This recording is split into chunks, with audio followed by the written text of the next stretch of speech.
রাত ঠিক 2টো বাজছে। চারিপাশ নিস্তব্ধ। জানলাটা খুলে একটু বাইরের দিকে তাকিয়ে দেখুন তো, আজকে রাতটা অন্ধকারটা একটু বেশি গাঢ় মনে হচ্ছে না? আমি সোরেন। আজকে আপনাদেরকে এমন একটা সত্য ঘটনার কথা বলবো, যা শোনার পরে আমি 3 দিন বাড়ি থেকে বেরোনোর সাহস পাইনি। ঘটনাটা ঘটেছিল ঠিক 2 বছর আগে। অর্ক নামে একটি ছেলে তার বাইকে করে হাই রোড দিয়ে যাচ্ছিল। চারিপাশটা ছিল জঙ্গলে ভর্তি। রাত 2টো বাজছে,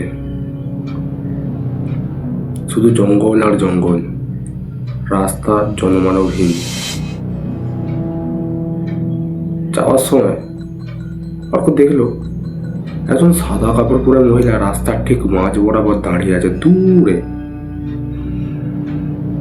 সে আস্তে করলো গাড়িটাকে, দাঁড় করালো গাড়িটা তার পাশে গিয়ে।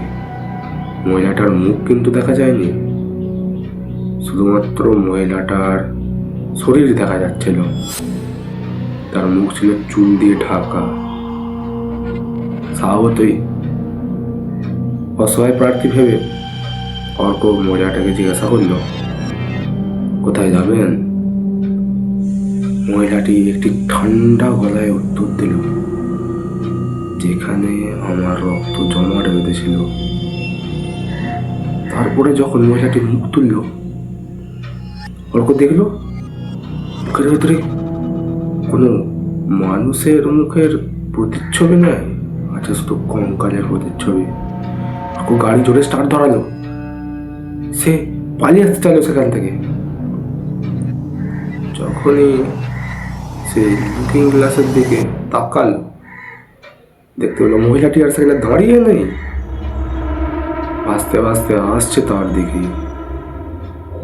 অর্কর শীততারা দিয়ে একটা ঠান্ডা হাওয়া বয়ে গেল। অর্ক সেখান থেকে যা হোক না হোক করে বেঁচে শিখেছিল, কিন্তু 3 দিন তার জ্ঞান পর্যন্ত হয়নি। আপনার কি মনে হয় সেটা কে ছিল? এরকম যদি অভিজ্ঞতা আপনারও হয়ে থাকে, আপনি আমাদেরকে শেয়ার করতে পারেন। আমরা সেই গল্পটিকে অডিয়েন্সের কাছে পৌঁছে দেওয়ার পুরো চেষ্টা করব। দেখা হবে পরের এপিসোডে। তখন সাবধানে থাকুন। বলা তো যায় না, আপনার ঘরের ওই কোণ থেকে কেউ আপনার দিকে উঁকি মারছে।